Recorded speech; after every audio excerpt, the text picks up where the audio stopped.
이것이 복음이다. 흠없는 압살롬.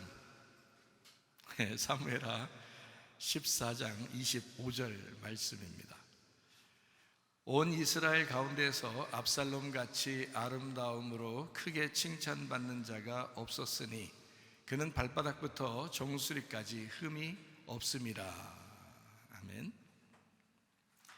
이사야 53장 5절 말씀은 주님의 찔리심으로 허물 때문이요 주님의 상하심으로 우리의 죄악 때문이고 주님이 징계를 받음으로 우리가 평화를 누리게 되었고 주님이 채찍에 맞으심으로 우리는 나음을 얻게 되었습니다.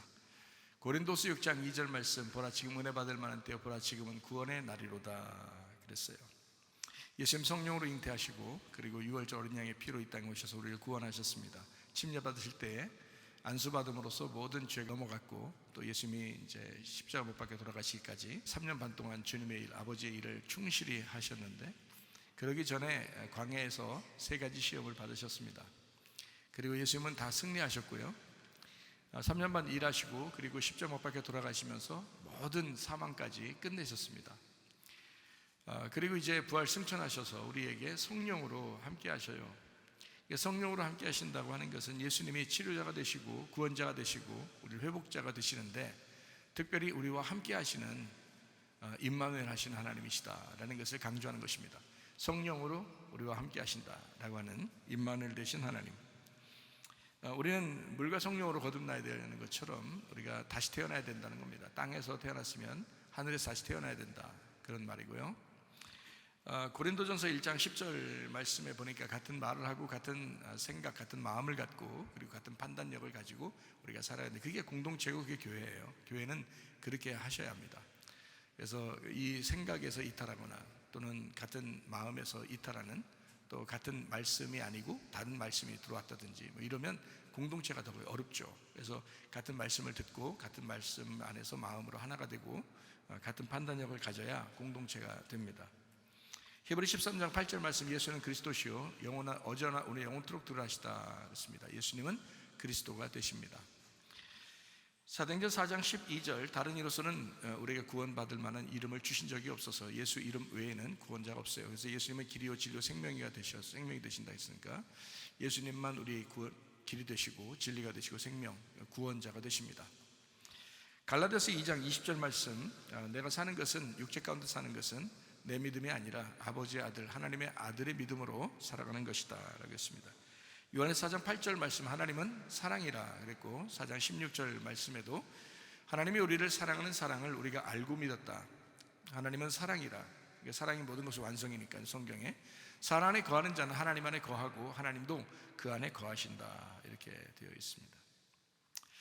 사무엘하 14장 19절 말씀, 요압이 이제 여자를 통해서 이제 다윗에게 이제 압살롬에 대한 이야기를 하는 장면을 우리가 보았습니다. 요압이 다윗의 약점을 알고 있었기 때문에 요압이 원하면 다윗은 끌려다닐 수밖에 없다, 이건 우리가 이야기했죠. 그래서 요압이라는 사람이 압살롬은 참 좋게 봤는가 봐요. 사람이 상당히 흠이 없고 온전한 사람처럼 보이니까, 또 율법적으로 선악간에 분별하는 사람이에요, 압살롬이요. 그래서 나쁜 것은 징계를 받아야 되고 선한 것은 칭찬을 받는, 그래서 선악으로 딱 나누는. 하나님은 근데 선악으로 나누시는 분이 아니고 여러분을 선악으로 나눴다면 다 심판받죠. 근데 하나님은 생명이시기 때문에 사랑으로 우리를 감싸주시는 하나님이십니다. 그러니까 선악이라고 하는 것을 가지고 있었던 사람이 요압도 그랬고 그리고 압살롬도 그랬습니다. 근데 사람들은 그걸 좋아해요. 왜냐하면 선악으로 판단을 해서 선한 건 선한 것으로 악한 것은 심판을 받도록 이렇게 만들어주는 게 사람들은 그게 정의롭게 보이거든요. 그래서 압살롬에게 모든 사람들의 마음이 다 갔던 겁니다. 그만큼 압살롬이 의로웠다. 그래서 요압이라는 사람도 자기 마음에 아마 압살롬이 딱 마음에 들었는가 봐요. 점 찍어놨은 것 같은 거죠. 근데 이제 다윗이라고 하는 사람은 하나님께 응답을 받고 있어서 솔로몬에게 딱 점 찍어놓고 이제 있었던 거고, 요압은 이제 압살롬을 점 찍어서 다음 왕이 돼야 된다 이렇게 생각을 하고 있었던 거예요. 이스라엘 백성들도 다 압살롬을 갖다가 왕으로 세우려고 그렇게 했던 그런 시대적 배경이 있습니다. 그러니까 우리가 그런 걸 알고 이제 성경을 보다 보면 여기서 우리에게 가르쳐 주시는 말씀이 무엇인가 라고 하는 것을 선악으로 정확하게 그 구분해내는 것이 정의롭지만, 그럼에도 불구하고 하나님은 그 너머에 사랑으로 감싸주시기를 원하시는, 그 사랑으로 더 화해하고 용서하고 하나가 되기를 원하시는 주님이시다라는 그런 마음을 우리가 가지셔야 합니다. 요압이라고 하는 사람이 부탁하면 다윗은 분명히 들어줄 수밖에 없다는 걸 알았어요. 그래서 요압이 부탁했고 여자가 얘기했고 다윗은 그 얘기를 들었어요. 그러면서 하는 말이, 요압이 얘기한 거냐? 예, 그렇습니다. 요압이 얘기한 겁니다 라고 했을 때 다윗은 거절할 수가 없었단 말이에요. 무조건 좋다, 받아. 물론 다윗도 그런 마음이 있었지만 말을 못하고 있었거든요. 왜냐하면 다른 사람들이 자기를 어떻게 볼까 모르니까. 그래서 말을 못하고 있었는데 요압이 뭐 해준다는데 얼마나 감사해요. 그래서 그거를 받아들일 수밖에 없었어요. 그렇지만 이제 요압이라고 하는 사람이 솔로몬의 시대에는 요압 같은 사람이 있어서는 안 되거든요. 솔로몬은 평화로운 시대잖아요. 평화의 왕. 근데 평화로운 시대에는 요압 같은 사람이 이걸 그 공의롭게, 자기가 공의롭다고 생각해서 탁탁 나누고, 또 압살롬 같은 사람이 탁탁 나누고 이러면 이게 곤란하거든요. 그래서 이제 이 다윗이라는 사람이, 다윗이라는 아버지가 솔로몬을 너무 아끼고 사랑하니까 너의 나라에서는 선악으로 구분해서는 안 된다. 그거는 십자가다. 그건 죽음이다. 피를 흘릴 뿐이다. 그래서 어떻게 하냐면 여기서 완전히 제거할 것을 심판해서 제거해야 된다. 그래야 온전한 평화의 나라가 세워진다 해서 요압과 시므온을 죽이라고 명령합니다. 그게 이제 유언이죠. 그래서 사람이 죽기 전에 가장 중요한 말을 하잖아요. 그걸 유언이라고 하잖아요. 그 유언에서 뭐라 하냐면 요압과 시므이를 죽여라 그런 거예요.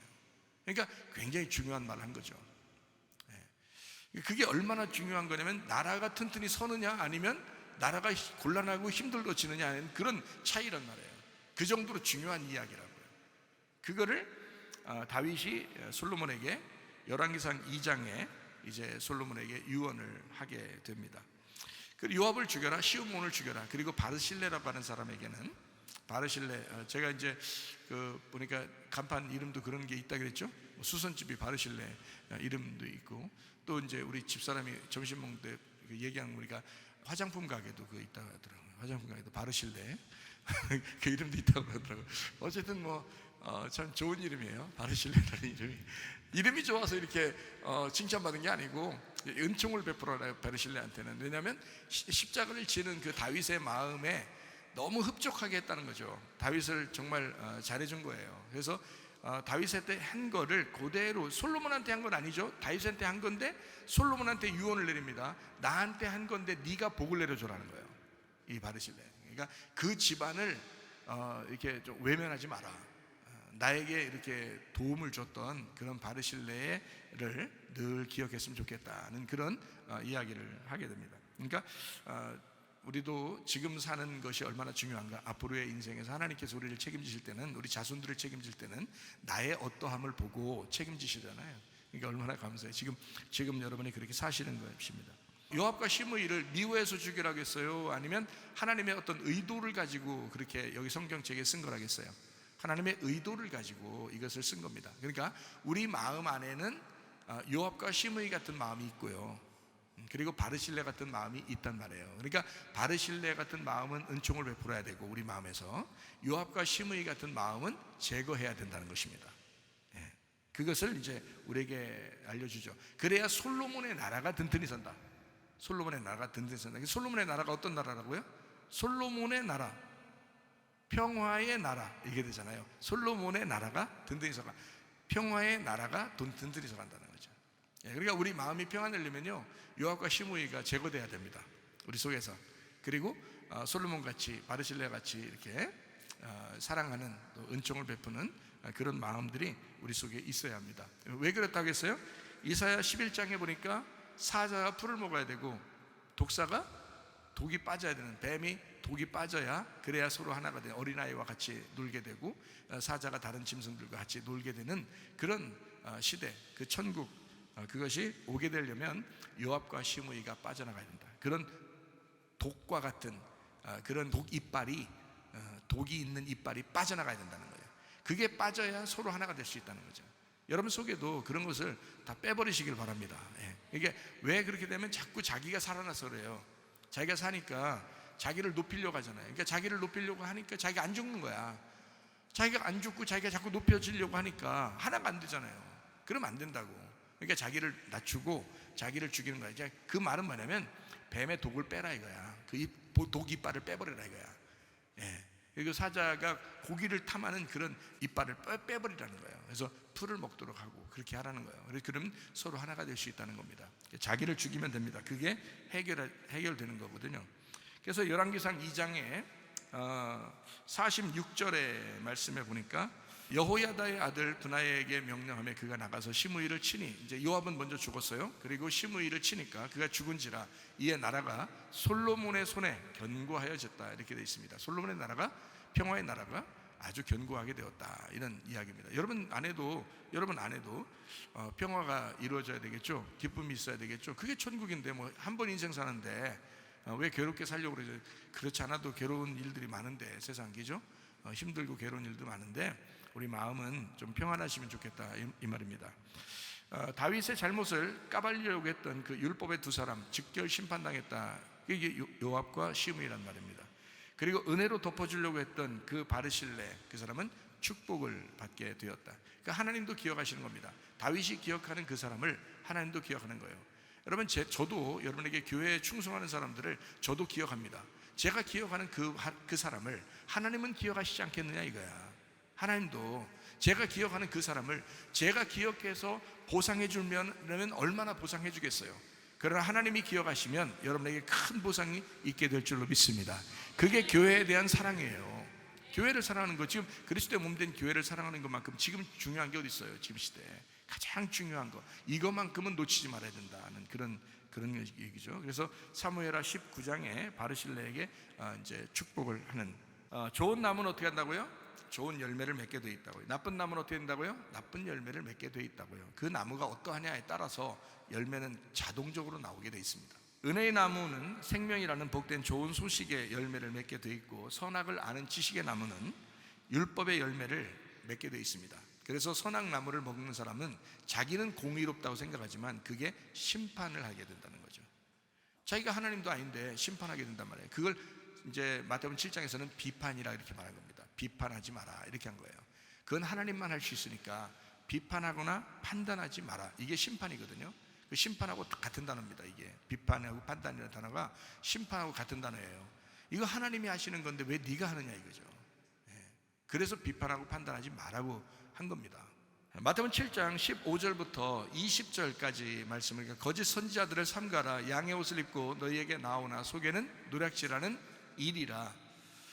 그들의 열매로 그들을 알지니 가시나무에서 포도를 또는 엉겅퀴에서 무화과를 따겠느냐. 이와 같이 좋은 나무마다 아름다운 열매를 맺고 못된 나무가 나쁜 열매를 맺나니, 좋은 나무가 나쁜 열매를 맺을 수 없고 못된 나무가 아름다운 열매를 맺을 수 없느니라.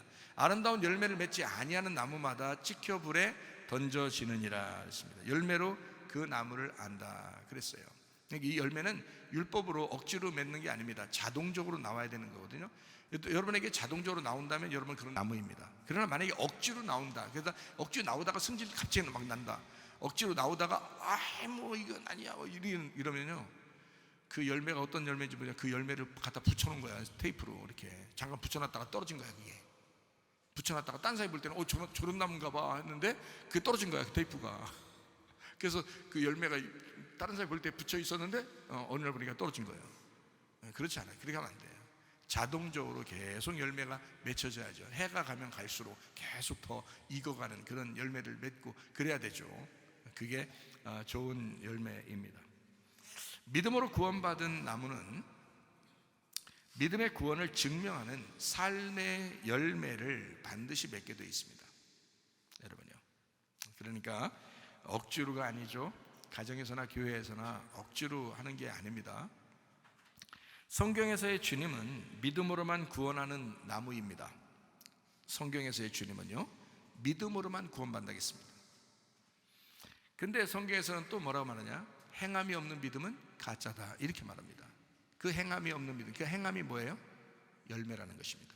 그거는 자동적으로 나오는 것이었다 하는 거예요. 근데 그 자동적으로 나오는 게 아니었으면 너 나무가 잘못된 거였다 하는 거죠. 그 나무가 아니었던 거다, 이런 거죠. 네가 자동적으로 나오는 게 아니었다면 그 나무가 아니었던 거야 라는 말이에요. 행함이 없는 믿음은 그 믿음이 가짜였던 거야. 그 나무가 가짜였던 거죠. 그러니까 믿음이라는 나무, 예수님은 그거로만 구원을 받게 해줘요. 그런데 그 믿음이라는 나무가 분명히 너에게 있었다면, 진짜 믿음이었다면 너는 열매라는 행함으로 반드시 나타났어야 될 거다. 그 믿음이. 그렇죠? 그러니까 믿음으로 헌신하고 교회 봉사하고 하나님 앞에 선교하고 구제하고 예배하고 이러잖아요. 그게 다 믿음입니다. 그 믿음의 행함이 자동적으로 맺게 돼 있다. 왜냐하면 나무가 그런 나무니까. 억지로 붙여놓는 거 아닙니다. 자, 하늘의 뜻이 되시는 예수를 믿고 구원받게 하는 나무이기 때문에 땅에서, 교회에서 완성되도록 예수를 살아가라고 말씀하시는 겁니다. 그게 열매입니다. 그게 행함이라는 거죠. 자, 믿음이 있었냐? 너 진짜 믿음 있냐? 그러면 교회에서 행함으로 나타내라.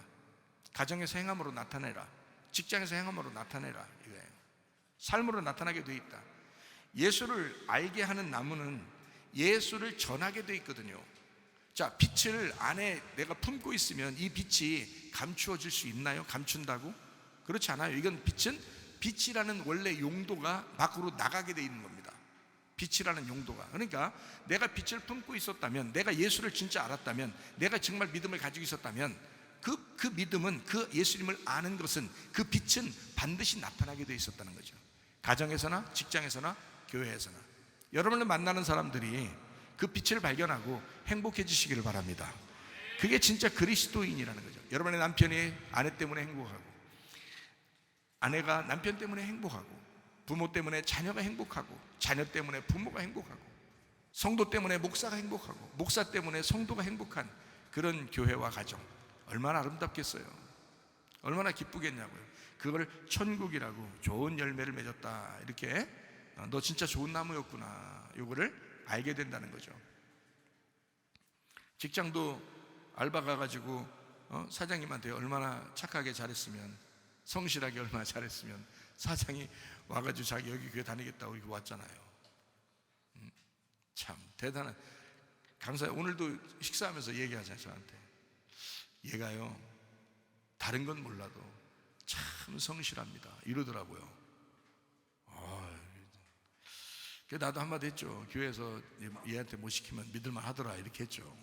어떨 때 제가 많이 혼냈거든요. 그래서 이제 그때는 그 말을 못 하죠. 안 하고 교회에서 뭐 시키면 내가 믿을만 하더라. 그래서 그렇죠. 그럴 거예요, 뭐 이러더라고요. 좋은 것만 봐가지고. 자, 어쨌든 자기가 빛을 나타낸 거예요, 직장에서. 그죠? 가정에서 빛을 나타내면 가정의 남편이나 아내가 예수 안 믿을 수 있겠나요? 다 오겠죠? 그리고 자녀들한테도 마찬가지겠죠? 부모에게도 마찬가지겠죠? 빛을 나타내는 겁니다. 교회 와서 빛을 나타내 서로 빛이 하나가 되죠. 그러니까 빛이 조금 있었는데, 이쪽 빛이 조금 있었는데 합해지면 어떻게 해요? 빛이 커지죠. 그 사랑이 커지는 거예요. 기쁨이 커지는 거예요. 기쁨 2배, 뭐 이런 얘기 있죠. 그렇게 되면 얼마나 감사하겠어요.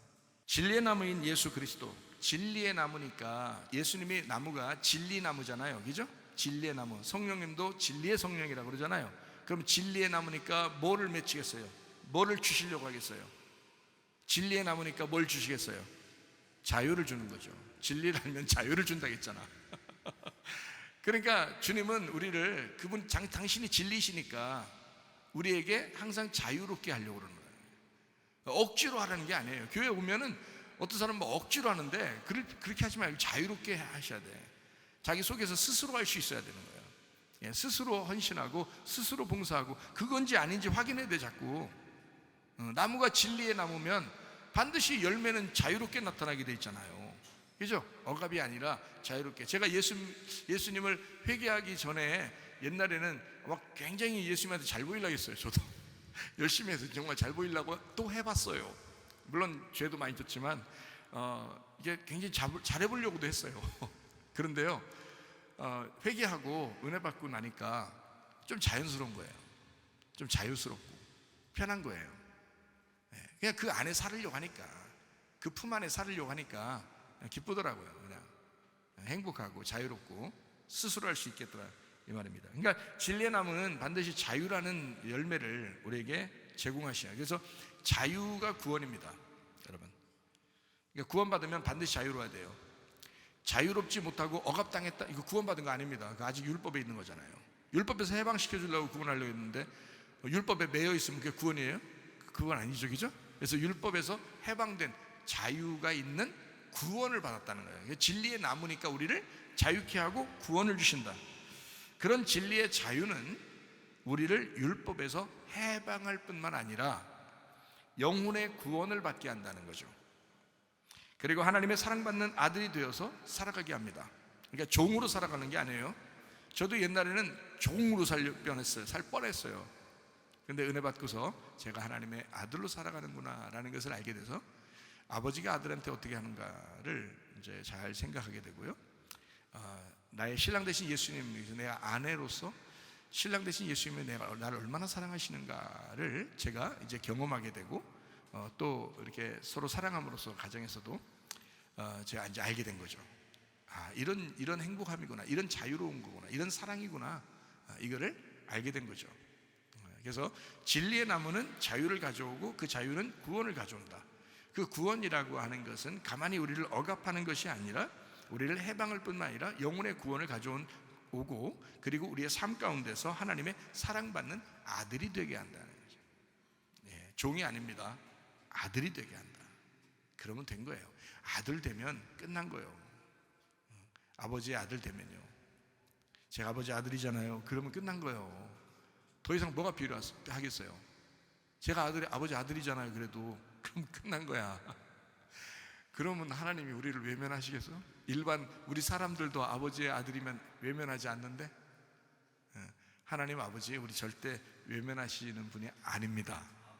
우리를 정말 사랑하시는 하나님이셔요. 그러니까 너무 서로 정죄하시지 마시고 사랑하시고 용서하시고 그런 마음으로 여러분이 사셔야 합니다. 다윗은 진정으로 압살롬을 용서했을까? 어때요? 여러분 생각할 때 다윗은 압살롬을 진정으로 용서했을까? 아버지 아들이니까 용서했을까? 그러니까 네, 용서했겠다라고 그냥 자기 속내를 얘기한 거죠. 용서하죠. 아버지니까 아들을 용서하죠. 근데 또 다른 아들은 죽었네요. 그렇죠? 또 다른 아들은 죽었어요. 압살롬이 죽여가지고 죽었어요. 어쨌든 압살롬을 그러면 용서했어요. 그리고 이제 그 정도까지 이제 용서할 만하다. 근데 아버지를 반역해서 아버지 왕을 쫓아내가지고요. 그것도 아버지 죽인다고 쫓아와요. 자, 여기서 이제 용서가 될까 안 될까요? 여기서는 좀 생각해 봐야 되겠죠. 여러분 아들이 아버지 죽인다고 쫓아오는데 이거 용서해야 돼 말아야 돼 진짜 이거. 진짜 쌍싸대기 때려가지고 정신 번쩍 차리게 해야 되는데 이게 그러질 못했어요. 뱀발로 도망갔다니까요, 다윗이. 그러니까 너무 무서운 일이 벌어진 거예요. 정말 싸가지 없는 일이 벌어진 거예요. 그거 어떻게 해야 돼 이걸? 자, 아버지가 압살롬을 용서했을까? 자, 이런 관계 아시죠? 애증의 관계다. 이런 얘기 아시죠? 애증의 관계. 어떻게 할 수도 없는, 사랑할 수도 미워할 수도 없는 관계. 그리고 사랑하기도 하지만 미워하죠. 미워하지만 그래도 사랑해야 하는 그런 그 관계. 이거를 무슨 관계라 그러면 애증의 관계라 그러거든요. 애증의 관계. 사랑도 하고 증오도 하는 그런 관계. 이게 이제 압살롬하고 아버지 다윗과의 관계였습니다. 애증의 관계. 여러분 가족들 있죠. 그리고 교회 사람들 있죠. 가까워요, 안 가까워요? 가깝죠. 가족들, 형제들끼리나 부모 자식 간에도 문제가 생기고 시어머니와 며느리 이런 관계 있잖아요. 자, 시어머니와 며느리 관계가 딱 틀어지면 기분이 참 진짜 더러워요, 안 더러워요? 기분이 더럽습니다. 근데 그렇게 됐을 때 여러분 어때요? 이거 그냥 떨쳐버리고 그냥 완전히 그냥 인간관계 완전히 다 끊어버려요? 아니면은 그래도 명절 때 찾아가야 돼요? 그래도 명절 때 찾아가셔야 되거든요. 자, 이럴 때 며느리가 미워 죽겠는데, 시어머니가 미워 죽겠는데, 그래서 시어머니가 너무 미워가지고 시금치도 안 먹고 그러는데, 시편도 잘 안 읽고 이러는데, 그렇게 미워 죽겠는데 그래도 찾아가야 되는 그 관계, 이런 걸 어떤 관계라? 애증의 관계라. 자기랑 똑 닮은 아들이 났어요. 자기랑 똑 닮은 딸이 났어요. 근데 말썽 엄청 펴. 근데 사랑은 해야 돼. 내가 너 때문에 인생을 망쳤다. 이랬을 때 애증의 관계라 그러죠. 사랑은 해줘야 되는데 미워도 하는 거예요. 미워도 하는데 사랑도 하는 거예요. 이게 애증의 관계라, 이런 얘기예요. 압살롬과 다윗의 관계가 바로 그런 관계였습니다.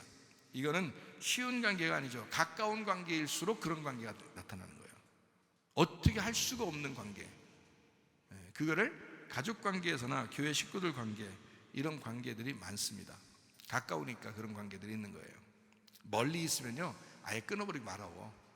얘기 안 하면 돼. 그냥 안 만나면 돼. 근데 매주 만나야 돼.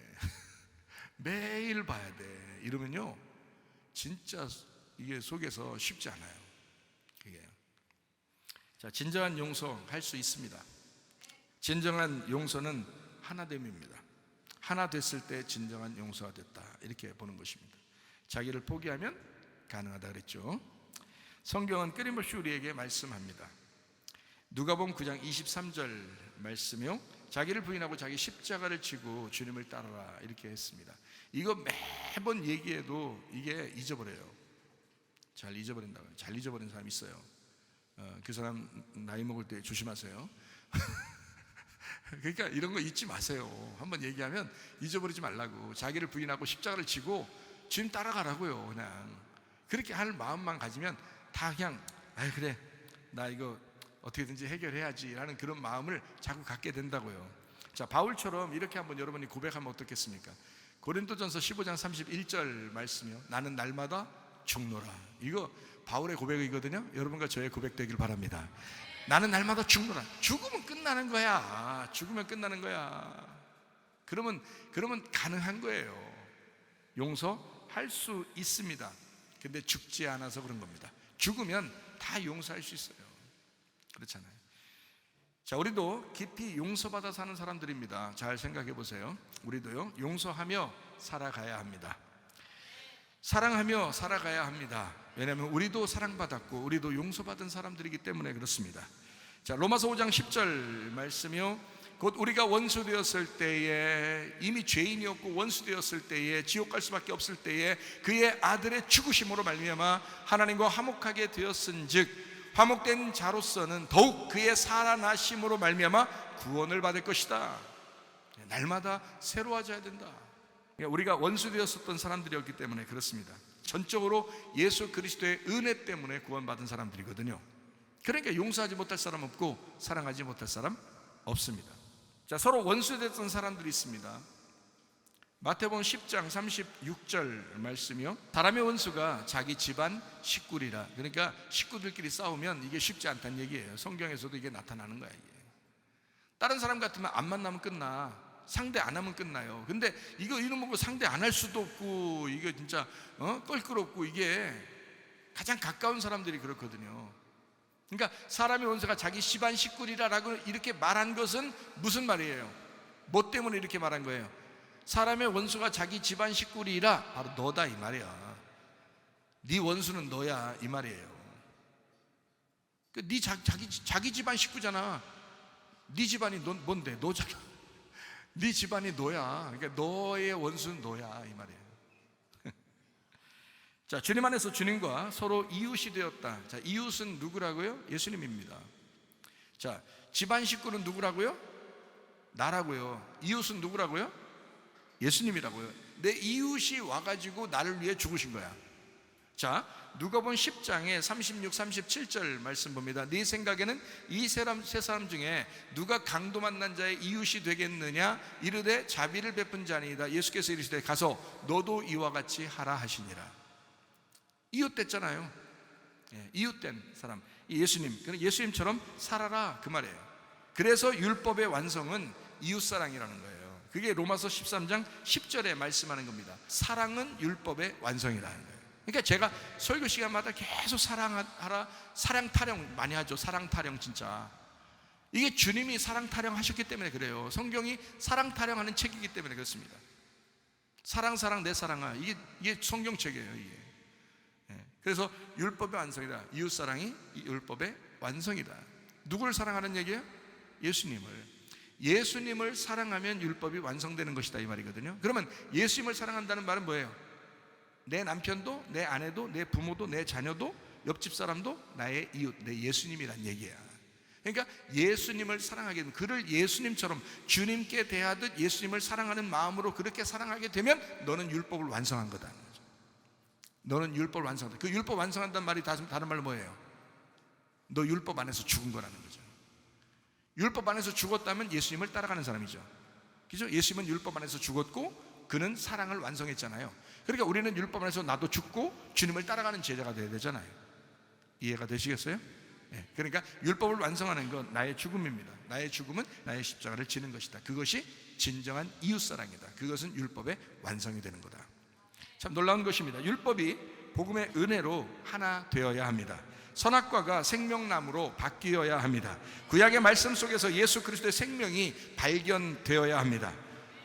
요한복음 13장 34절 말씀, 서로 사랑하라. 새 계명을 주노니 너희가 서로 사랑하라. 요한일서 4장 8절 말씀, 하나님은 사랑이라. 요한일서 4장 21절 말씀, 우리가 이 계명을 주께 받았느니 하나님을 사랑하는 자는 또한 그 형제를 사랑할지니라. 그래서 서로 하나 되라. 이것이 율법의 완성이다. 이게 성경이야. 너희들 성경 말씀 들으려고 하지, 성경 말씀 듣는 거 핵심은 그거야. 사랑이야. 이거예요. 하나님은 모든 것을 사랑으로 감싸십니다. 모든 걸 사랑으로 바꾸어서 우리에게 말씀하십니다. 이것을 발견하는 거예요. 우리가 하나님 말씀은 그렇습니다. 자, 그래서 이제 오늘 이 말씀을 다시 한번 정리하고 마치겠는데요, 사무엘하 14장 25절 말씀이요, 흠없는 압살롬이 나오죠. 여기 보니까 발바닥부터 정수리까지 흠이 없었대. 이렇게 잘생긴 사람이 있겠어요? 이게 얼마나 잘생겼으면, 얼마나 진짜 옥에 티가 없었으면 발바닥부터 정수리까지 멋있었대요.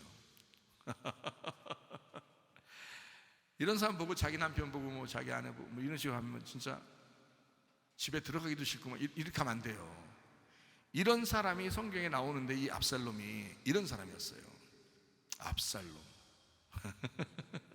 자, 머리 정수리에서 발끝까지 어디 하나 흠없는 압살롬. 사람이 보기에 완벽했다는 말입니다. 사람이 보기에 완벽했다. 하나님이 보시기에 완벽했을까요? 아니면 사람이 볼 때 완벽했을까요? 사람이 보기에 완벽했다는 말입니다. 이 압살롬이요. 자, 사람이 볼 때 완벽했던 또 한 사람이 성경에 나옵니다. 누굴까요? 퀴즈. 자, 사람이 볼 때 압살롬이 굉장히 완벽했잖아요. 그 사람이 볼 때 완벽했던 압살롬처럼 완벽했던 한 사람이 또 나와요. 성경에, 구약에. 누굴까요? 이스라엘의 첫 번째 왕 사울입니다. 사울이 얼마나 훌륭했으면 신약 시대에도 바울이 원래 이름이 사울입니다. 바울의 원래 이름이 사울이에요. 그러니까 어떤 훌륭한 사람의 이름을 대신 쓸 수는 있어요. 그죠? 근데 살인자의 이름을 자기 아들한테 지어주기가 쉬워요, 나빠요? 안 쉽죠? 살인자가 있는데 감옥에 한 20번 갔다 왔어. 전과 20번이야. 그런데 그 사람의 이름이 너무 멋있어가지고 그 사람 이름을 갖다 자기 아들한테 줬다. 일부러 물론 몰라도 알면 못하겠죠. 그런데 훌륭한 사람이 있어. 세종이라는 이름이 있어요. 예를 들어서 너무 훌륭해. 그러면 예를 들어 세종이라는 이름을 그냥 진짜 거룩하게 한번 내 아들한테 세종처럼 되라든지 말이에요. 베드로가 너무너무 좋아. 성경에 베드로가 너무 좋아서 베드로라는 이름을 막 주고 싶고, 바울이라는 사람이 너무 이름이 좋아서 바울이라는 이름을, 어떤 사람은 모세더라고요. 모세 이름을 주고 싶고, 막 다니엘이라는 이름도 막 주고 싶고 막 이렇잖아요. 왜냐하면 너무 멋있으니까 그런 거예요. 너무 좋으니까. 그죠? 마찬가지로 신약 시대에 사울이라는 사람은 너무 사울 그 족속 중에 한 사람인데, 이 사람이요, 자기 지파 중에서 훌륭한 왕이 있었다. 사람들이 다 좋아하던 왕이 있었는데 그게 바로 사울이었습니다. 사울 왕. 여러분은 다윗을 하도 쫓아다니면서 사울이 하도 다윗을 못 살게 구는 것만 여러분 생각했지만 그렇지 않아요. 사울 있을 때 그 나라가 평탄했습니다. 평화로웠어요. 사울이 있을 때. 그러니까 사울 왕 때는요, 사람들이 다 평화로웠고 잘 살았어요. 그게 성경에 기록이 돼 있어요. 그러니까 사울 왕은 굉장히 훌륭했던 사람입니다. 이 백성들의 입장에서 볼 때는 다윗한테는 아주 힘들게 하는 왕이었지만 다른 사람들한테는 굉장히 좋은 왕이었다고요. 사울 왕이요. 이 편견을 없애라고요. 성경 보면서 편견 없애라고. 그러니까 사울이라는 사람이 아주 그 겉으로 볼 때, 사람이 볼 때 완벽했던 사람이에요. 그 사람 왕이 될 때요. 다윗은 사람이 볼 때 어땠겠어요? 다윗은 사람이 볼 때 희죽으리했어요. 그 눈도 이렇게 밝고 아주 아담하고 그 멋있었다 이렇게는 나오지만 사실은 키도 작고요. 집안에서도 별로 인정을 못 받아서 그냥 밖에 내놓고 너 집에 들어오면 들어오는 거고 아니면 말고 거기서 이렇게 아님 말고 아들 있잖아요. 아님 말고 아들이에요. 그 다윗이라는 아들이. 그래서 밖에 내놓고 양치라고 한 거예요. 형들은 다 집에 있고요. 막내 아들 그 양치면서 사자한테 잡혀갈지 곰에게 죽을지 알아요? 근데 그 아들을 아님 말고 있음 말고 없음 말고 이런 아들이야. 그래서 밖에 내놓고 밖에서 자고 그런 거예요. 양들하고. 다윗이 그랬던 사람이에요. 집에서도 인정받지 못하던. 그래서 형들이 전장에 나갔을 때도 다윗이 막 도시락 들고 쫓아갔잖아요. 그러니까 형들이 뭐야 너 양이나 치고 있지 여기 왜 이런 중요한 일에 왜 끼냐고 막. 그래서 아주 뭐라 하잖아요. 무시하는, 아주 무시당하는 그런 아이였습니다. 다윗이요. 키도 작고 꼬마고. 근데 사울은 그렇지 않았어요. 겉으로 볼 때 환칠했습니다. 멋있었어요. 다른 사람보다 어깨 하나가 더 있었다 그랬어요. 다른 사람보다. 그 당시에 다른 사람보다 어깨 하나가 더 있으니까 굉장한 거죠. 굉장히 키가 크고 멋있었던 그런 사람이 사울이었습니다. 다윗은 사울에게 쫓기기 시작합니다. 그리고 힘겨운 인생을 살았습니다. 맞죠? 우리가 성경을 보면서. 그래도 사울이 죽었을 때 다윗이 어떻게 해요? 슬퍼했습니다. 누가 마음이 더 넓은 거예요? 다윗이요. 다윗이 마음이 넓은 거예요. 사울이 죽었을 때 슬퍼하며 웁니다. 왜 그랬을까? 왜 자기를 쫓아다니면서 죽이려고 하는 사람이 죽었는데 기뻐하지 않고 왜 슬퍼했죠? 아, 이제 어차피 이미 끝났다 이거예요? 그러니까 슬퍼하는 척 해보자 이거예요? 아니에요. 그런 뜻이 아닙니다. 왜냐하면 사울이 곧 다윗이었기 때문에 그렇습니다. 성경의 핵심을 정확하게 알게 되면 사울이 다윗입니다. 자기의 집안 식구는 자기의 원수는 누구라고요? 자기의 집안 식구라고 그랬죠?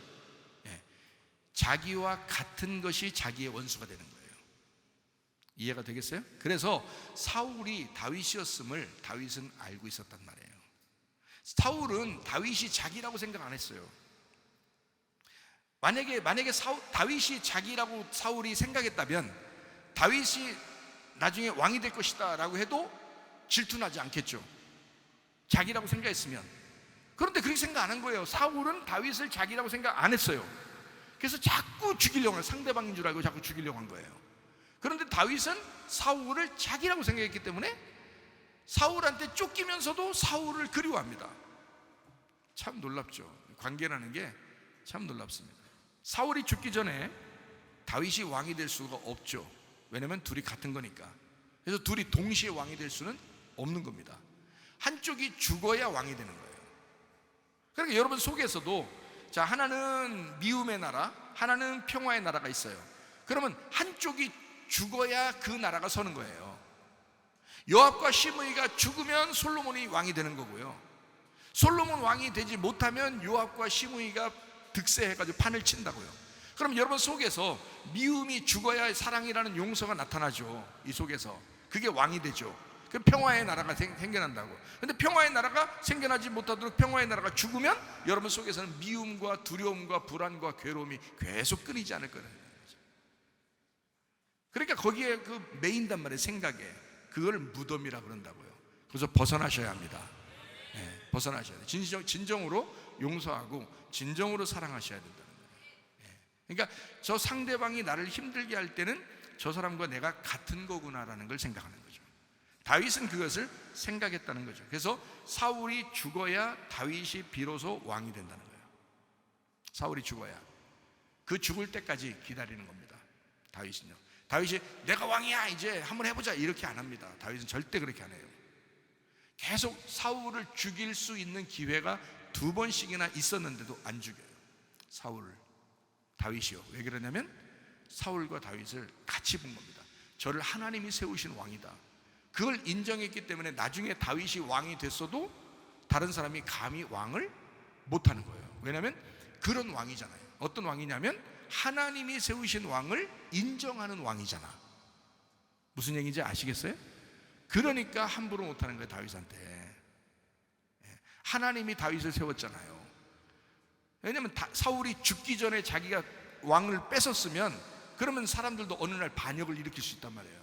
그런데 사울을 하나님이 세워서 왕을 세웠는데 사울이 죽어서 하나님이 다윗을 왕으로 세웠기 때문에 이 왕밖에 없는 거예요. 하나님이 세우신 왕은. 그러니까 튼튼하죠, 그 나라가. 그렇게 되는 것입니다. 그러니까 원리가 아주 간단해요.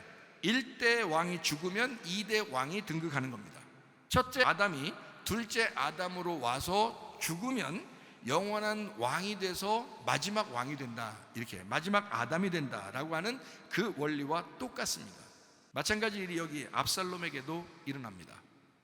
잘 들어보면 사무엘하 14장 33절 말씀이요. 요압이 왕께 나아가서 그에게 아뢰매 왕이 압살롬을 부르니 그가 왕께 나아가 그 앞에서 얼굴을 땅에 대어 그에게 절하매 왕이 압살롬과 입을 맞추니라. 압살롬이 형제의 난을 일으켜서 다른 형제 죽였는데 다윗이 압살롬과 다시 화해했다는 장면입니다. 자, 애증의 관계지만 그래도 사랑한다는 말입니다. 아들이니까. 그죠? 그리고 압살롬이 죽었을 때 비통하여 웁니다. 사무엘하 18장 33절 말씀입니다. 왕의 마음이 심히 아파 문 위층으로 올라가서 우니라. 그가 올라갈 때에 말하기를 내 아들 압살롬아, 내 아들 압살롬아, 차라리 내가 너를 대신하여 죽었다면. 지금 압살롬한테 쫓겼었잖아요. 그러니까 압살롬 대신에 자기가 죽었다면 압살롬 내 아들아, 내 아들아 하였더라. 이게 아버지 마음이라. 이게 아버지의 마음이라고. 차라리 내가 죽고 네가 살았다면 얼마나 좋았을까 하는 그 안타까움을 얘기하는 이 다윗, 그 울음, 엉엉 우는 그 모습, 그 아버지의 그 사랑의 마음, 참 놀라운 거죠. 자, 사무엘하 1장 12절 말씀이요. 똑같은 장면이 나와요. 사울과 그의 아들 요나단과 여호와의 백성과 이스라엘 족속이 칼의 죽음으로 말미암아 저녁 때까지 슬퍼하며 울며 금식하니라. 사울이 죽었을 때하고 똑같이, 자, 사울 죽었을 때는요, 사울과 요나단이 죽었을 때 다윗이 그렇게 합니다. 그리고 압살롬이 죽었을 때 다윗이 또 웁니다. 자, 이제 이름을 한번 분석해 보죠. 사울이라고 하는 이름을 한번 분석합니다. 사울이라는 이름이 샤울인데요, 이게 간구한 바 된 이란 이름입니다. 샤알에서 왔어요. 이게 문의하다, 요청하다, 기도하다라는 단어입니다. 그래서 뭔가 이렇게 요구하고 요청하는, 그러니까 사람들이 요청해서, 사람들이 요구해서 기도에 응답해서 왕이 된 사람이 사울이에요. 사울왕. 그렇죠? 그게 사울왕이란 말이에요. 그 사울이 다윗이었습니다. 그 다윗이라고 하는 사람의 이름은 다비드, 끓는 사랑입니다. 연인의 사랑을 얘기해요. 연인 관계의 사랑, 이게 다윗입니다. 그러니까 사람이 요청해서 사울이 왕이 되었는데 결국 그가 죽으면서 다윗이 되니까 하나님의 끓는 사랑, 하나님의 연인의 사랑으로 바뀐다는 거죠. 자, 그러면 압살롬의 이름은 뭘까? 궁금하죠? 압살롬의 이름. 압살롬의 이름은 어떤 이름이냐면요, 솔로몬의 이름입니다. 압살롬의 이름이. 그러니까 이 압살롬의 이름이라는 얘기는 아부 샬롬이라는 이름이에요. 아부 샬롬. 그러니까 아부 솔로몬이라는 이름입니다. 그러니까 아부 샬롬이라는 이름이 어떤 이름이냐면요, 평화의 아버지예요. 평화의 아버지, 솔로몬의 아버지라는 얘기예요. 이게 압살롬이, 이 압살롬 이름이 우리나라 말로 있는 압살롬 이러니까 그렇지 아부샬롬이에요. 이 아부샬롬이라는 이름인 평화의 아버지, 아부가 아버지란 얘기고요. 그리고 샬롬이라는 말이요, 안전하다, 안녕, 평안하다, 완전하다, 이런 이름입니다. 그게 압살롬의 이름이에요. 그러면 여러분, 압살롬의 이름을 간단히 우리가 생각해 보니까 어때요? 누구 같아요? 솔로몬의 아버지니까 누구예요? 다윗이죠. 솔로몬의 아버지 아브샬롬은 그러니까 솔로몬의 아버지야. 그러니까 압살롬을 볼 때 다윗은 누굴 보는 거예요? 자기를 보는 거예요. 그래서 애증의 관계라는 거예요. 자기의 죄를 볼 때는 밉잖아. 자, 자기의 죄 때문에 형제들의 난이 생기고, 자기의 죄 때문에 자기가 지금 아들한테 쫓겨갔죠. 이해가 돼요? 그러니까 자기가 밧세바를 범했기 때문에 이런 일들이 벌어진 거야. 평상시에 벌어진 게 아니고 다윗이 범죄했기 때문에 거기에 대한 죄의 대가로 그 집안을 풍지박산 만들기 위해서 하나님이 만드신 거란 말이에요, 이게. 그러니까 다윗은 그걸 아는 거야. 그러니까 압살롬을 볼 때 누가 보이는 거야? 자기가 보이는 거야. 그러니까 압살롬을 보면서 무슨 관계? 애증의 관계. 사랑스럽지만 미워하는 관계. 미워하지만 사랑하는 관계야. 자기가 그렇죠. 어떨 때는 여러분 자신을 볼 때 참 미울 때가 있죠. 여러분 자신을 볼 때 어떨 때는 참 사랑스러울 때가 있죠. 언제 그래요, 여러분? 거울 볼 때 그래요? 하여튼 거울 보면서 사랑도 하고 거울 보면서 미워도 해요, 그죠? 그렇게 애증의 관계, 자기를 보는 거란 말이에요. 그래서 압살롬이 죽었을 때 누가 죽은 거예요? 다윗이 죽은 거예요. 다윗이 엉엉웁니다. 자기 때문에 압살롬이 죽은 거예요. 이해가 돼요? 그게 다윗이. 그러니까 압살롬이 죽고 난 다음엔요, 다윗에게 희망이 없었어요. 희망이 하나도 없습니다. 그래서 다윗이 행한 일들이 없어요. 그래서 솔로몬을 왕으로 세우면서 끝나요. 자기는 자기 행적이 없다고요. 압살롬이 죽으면서. 그 이후로는 무슨 말인지 아시겠어요? 압살롬, 평화의 아버지, 솔로몬의 아버지, 다윗과 같은, 다윗이 자기를 보는 그 압살롬. 성경이 어떻게 확실히 보이시나요? 성경이 이렇게 보니까 아, 이런 거였구나. 그냥 그 집안 얘기하는 게 아니었구나. 이게 성경이라는 게 이게 하나님의 그 말씀이었구나. 이것을 우리가 좀 알게 되죠. 이 사실을 다윗은 알고 있었습니다. 다윗은 성경을 알고요. 압살롬의 잘못이 이미 압살롬의 잘못이 아니고 다윗의 열매로 인해서 살인을 저지른 거죠. 다윗이 멀쩡한 우리아를 살인했잖아요. 그러니까 이 형제가 형제를 살인하는 거예요. 그죠? 압살롬이 암논을 죽이면서 그 살인이 똑같이 그 집안에 일어난 것입니다. 똑같잖아요. 선악과를 먹은 사람들은요, 인류는 똑같이 그런 죄 가운데 살아가게 됩니다. 생명나무 먹지 않으면 안 됩니다. 그래서 여러분의 말씀을 듣고 생명나무 먹으려고 하는 것입니다.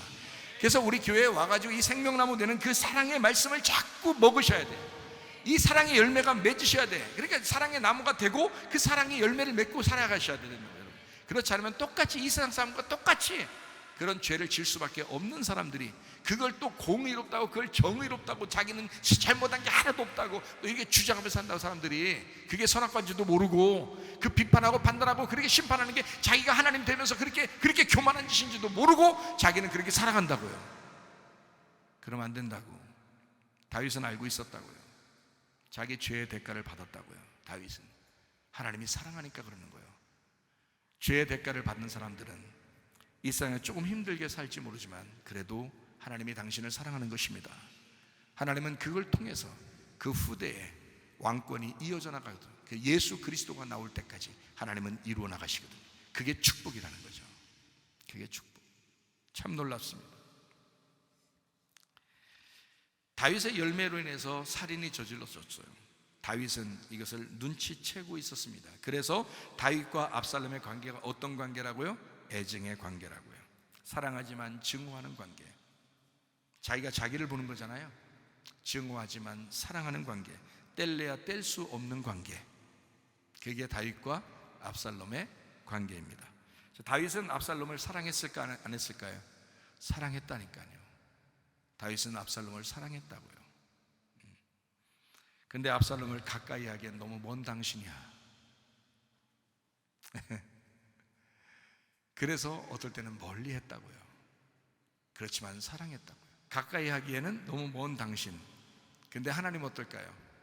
지금 우리에게 하나님은 늘 우리하고 끝까지 가까이 계시는 하나님이십니다.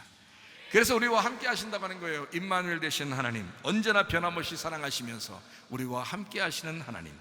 어느 한 사람도 멸망하지 않기를 원하시고 끝까지 화해하면서 사랑하면서 용서하면서 그렇게 사랑하기를 원하시는 하나님. 베드로후서 3장 9절 말씀입니다. 주의 약속은 어떤 이들이 더디다고 생각하는 것 같이 더딘 것이 아니라 오직 주께서는 너희를 대하여 오래 참으사 아무도 멸망하지 아니하고 다 회개하기에 이르기를 원하시느니라. 하나님은 어느 한 사람도 고생하거나 근심하는 것을 원하지 않는 그런 하나님이십니다. 성경 한번 찾아볼까요? 예레미야 애가 3장 33절 말씀입니다. 주께서는 인생으로 고생하게 하시며 근심하게 하심이 본심이 아니래요. 여러분 혹시 고생하는 일 있습니까? 하나님 본심이 아니래요. 여러분을 고생시키면서 그냥 하나님이 혼자 좋아하시고 그런 하나님 아닙니다. 그런 잔인한 하나님 아닙니다. 하나님은 인생이 아니십니다. 여러분 자신들을 너무 잘 아는 인생으로 하여금 고생하지 않게 하기 위해서, 그들을 구원하고 기쁘게 살게 하기 위해서 자기 아들을 이 땅에 보내신 그 아버지 하나님이십니다. 연민의 정을 가진 다윗이 압살롬의 아버지였던 것처럼 우리 아버지 하나님께서 우리도 가까이 하시고 함께 하시고 사랑하십니다. 그러므로 그 아버지 하나님께 돌이켜야 합니다. 회개하셔야 합니다. 그래서 그 하나님, 사랑의 하나님, 언제나 우리를 기다리시는 그 아버지의 품, 그 따뜻한 그 품으로 여러분이 돌이키시기를 바랍니다. 우리 하나님 아버지 사랑과 은혜를 감사드립니다. 하나님, 주님의 그 사랑의 마음으로 우리가 돌이킵니다. 평생에 하나님 주님과 동행하다가 주님 만나게 하옵소서. 예수님 존귀하신 이름 받들어 기도 올리옵나이다. 아멘. 주님 감사합니다. 우리 하나님 아버지.